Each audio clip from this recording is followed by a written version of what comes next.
하나님의 말씀, 기다리시는 하나님이라는 제목으로 함께 말씀 읽었습니다.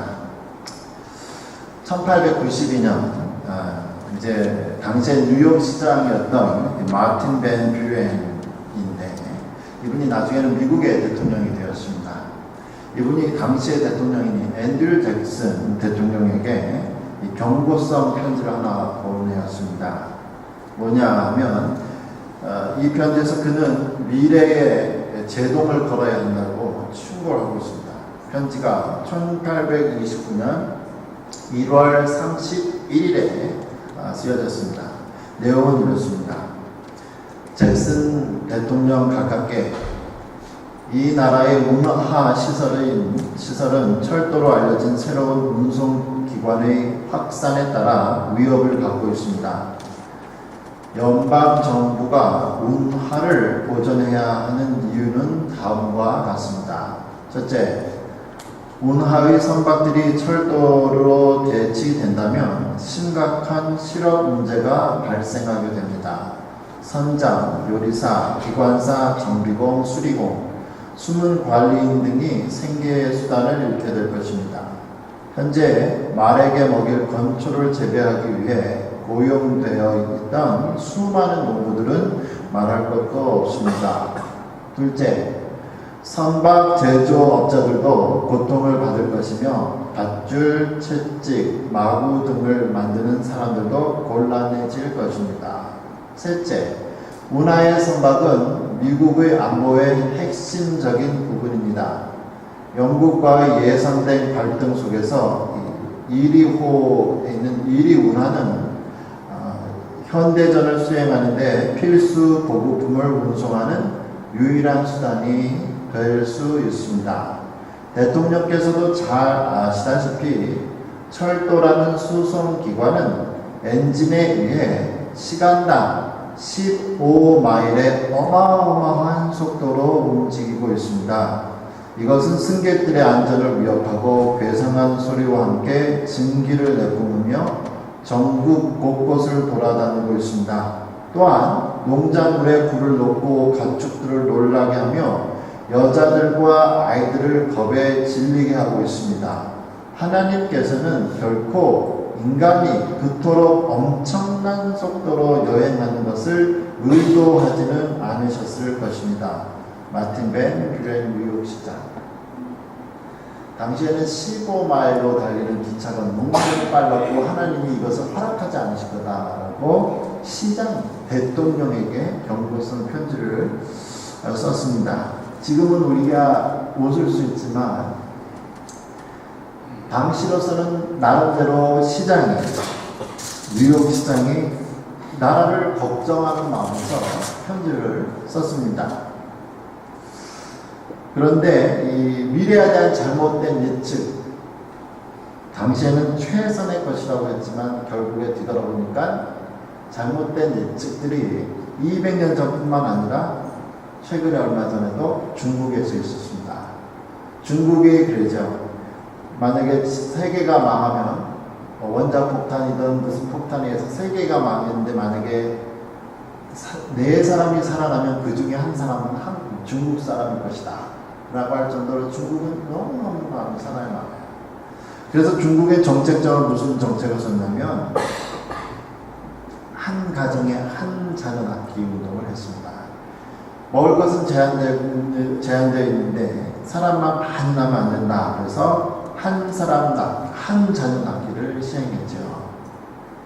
그렇게 해서 인구가 조절이 되는 것 같았습니다. 그런데 요즘에 와서 되돌아보니까 문제가 생겼네요. 집안에 어머니, 아버지 밑에 아이는 한 명인데 이렇게 고령화가 되면서 아이가 성숙하면서 부모님이 고령화되면서 이제는 한 명의 자녀가 2명의 부모님을 모셔야 되는, 경제적으로 갈 수가 없죠. 그런 엉뚱한 사회 현상이 지금 중국에서 일어나고 있다고 합니다.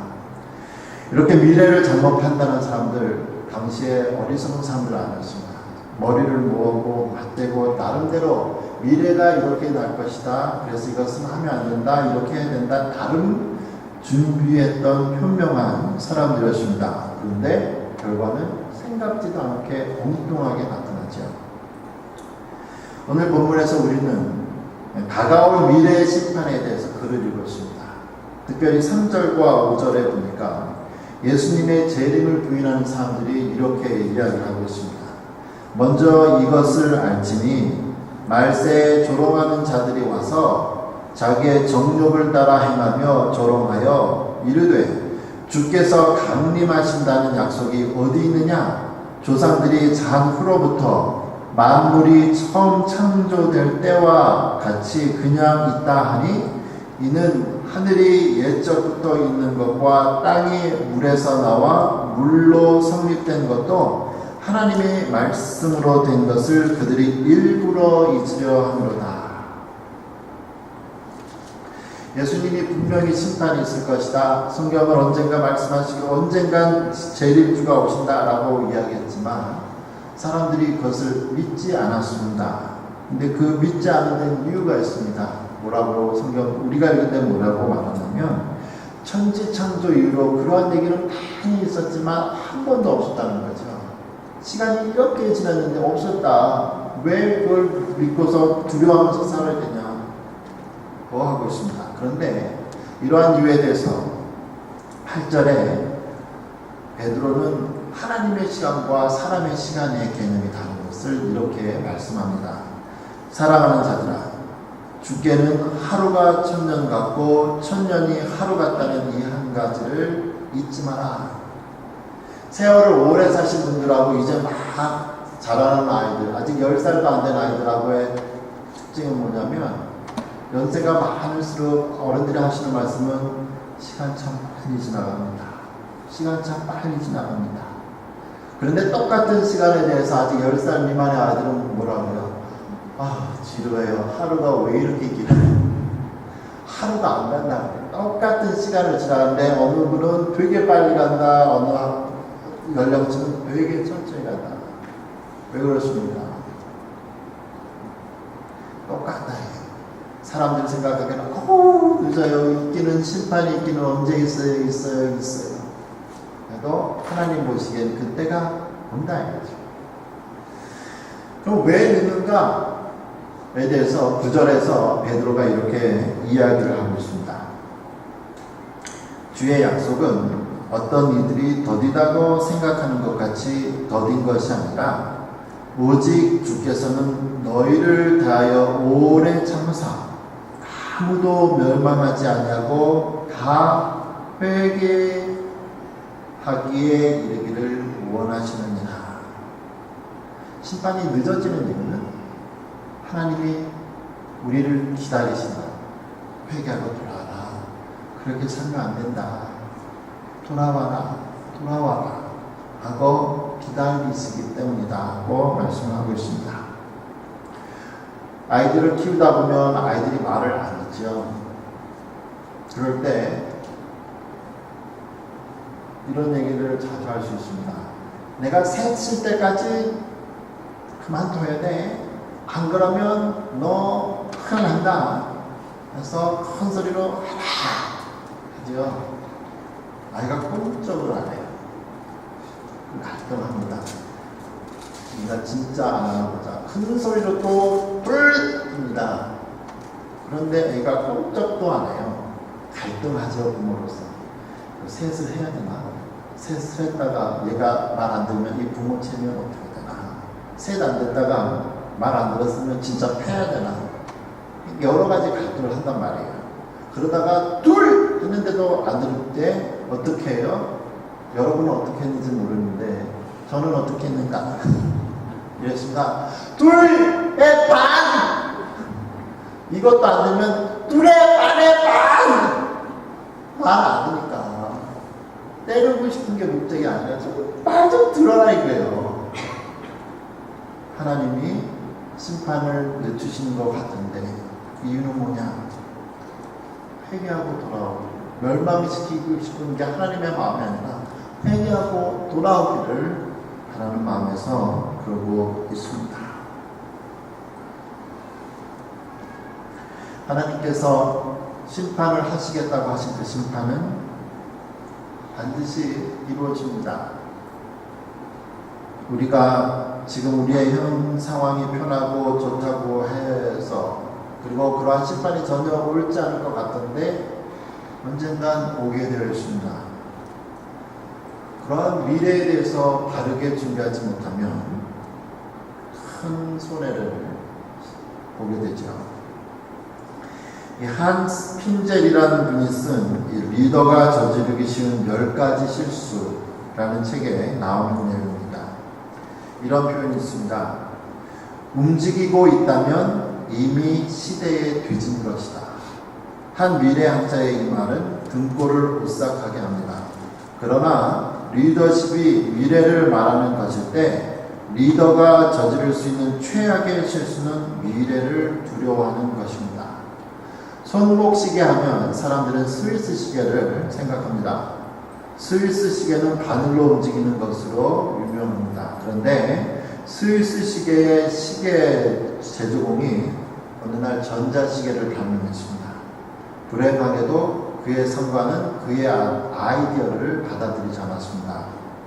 일본과 미국은 그것을 사서 특허를 출원했습니다.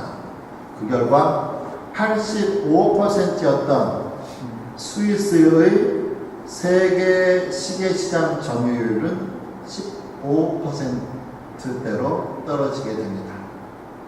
지금 살아있는 컴퓨터계의 대부로 알려진 빌 게이츠도 오늘날의 이 컴퓨터가 지금 바깥에 보면 손가락만 대도 움직이는 터치스크린으로 되어 있는데 이 미래의 컴퓨터는 이제 터치스크린으로 될 것입니다 라고 그에게 사람들이 얘기를 했습니다. 근데 빌 게이츠는 이 얘기를 받아들이지 않고 앞으로의 컴퓨터는 타자, 이 자판기가 더 발전해야 된다면서 빌 게이츠는 비록 자기가 컴퓨터 많이 알았어도 잘못된 판단을 하죠. 자판기 어떻게 하면 사람들에게 편한 자판기 만들까에 돈을 많이 투자했습니다. 그런데 실수였습니다. 지금 컴퓨터들이 다 터치, 전화도 터치로 되어 있죠.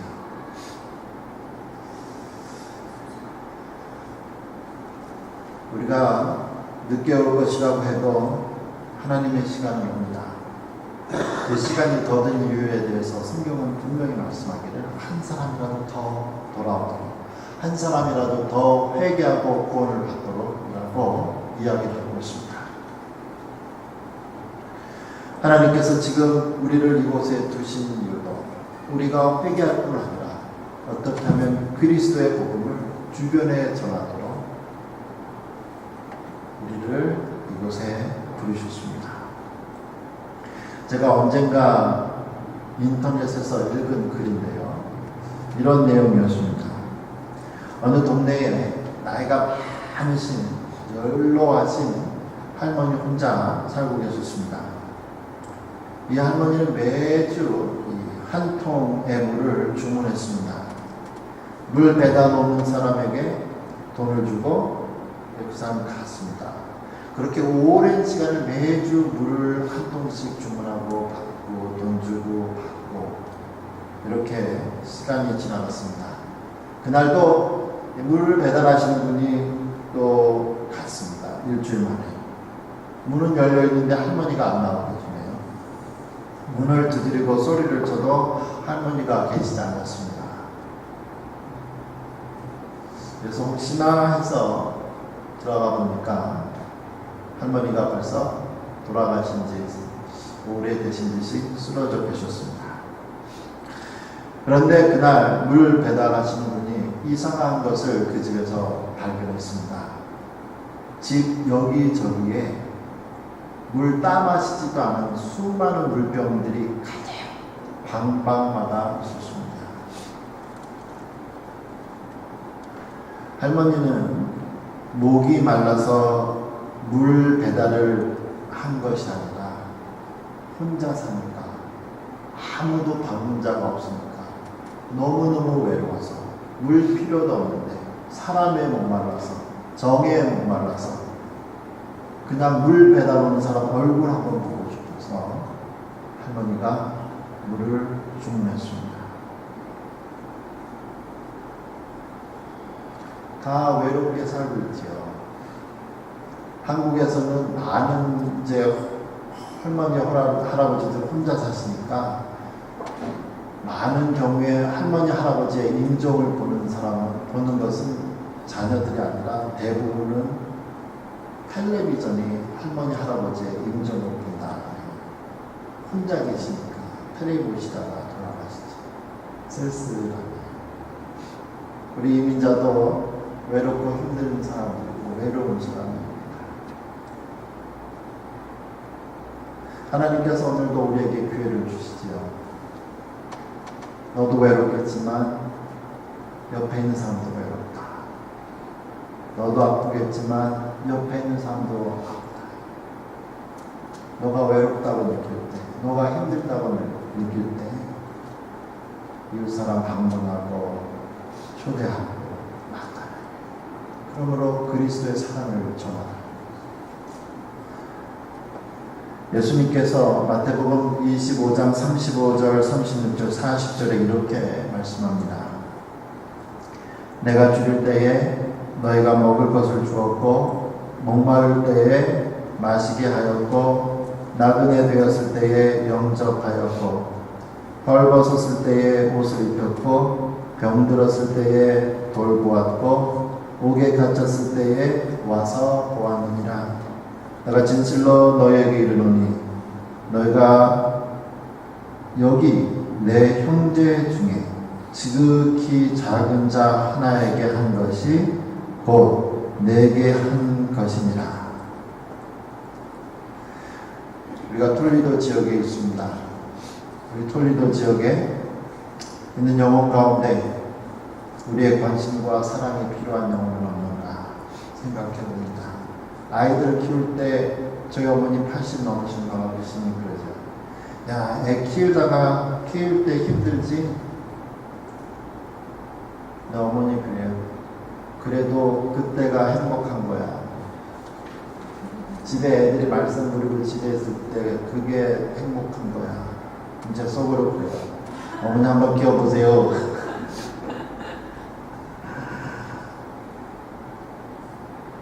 우리 다 가족 떠나서 살고 있는 사람들입니다. 서로들 챙겨주고 전화 한번 하고 밥도 사주고 밥 먹으러 오라고 그러고 밥 먹으러 안 오라고 그러면 밥 먹으러 쳐들어가고 그래서 서로 우리 주변에 정말 외로운 사람은 없다. 우리 하나님이 오늘도 우리를 기다리고 계십니다. 사랑의 손길을 내밀 수 있는, 내놓을 수 있는 귀한 여러분의 삶, 우리의 삶 되기를 소원합니다. 기도하죠. 하나님의 사랑을 찬양합니다. 오늘도 우리를 기다리시는 주님, 하나님의 사랑을 받아들이게 하옵소서. 하나님의 사랑을 전하게 하옵소서. 예수님 이름으로 기도합니다. 아멘. 광고 말씀 드립니다. 오늘 세례 받으신 Mr. Lee의 congratulations for your baptism ceremony. 톨리도 지역 여름 성경학교가 8월 6일부터 있습니다. 주일학교에서 이번 화요일에 칼라이브로 물러를 가는데 아침 10시에 교회에서 떠납니다. 안전을 위해서 기도해 주십시오.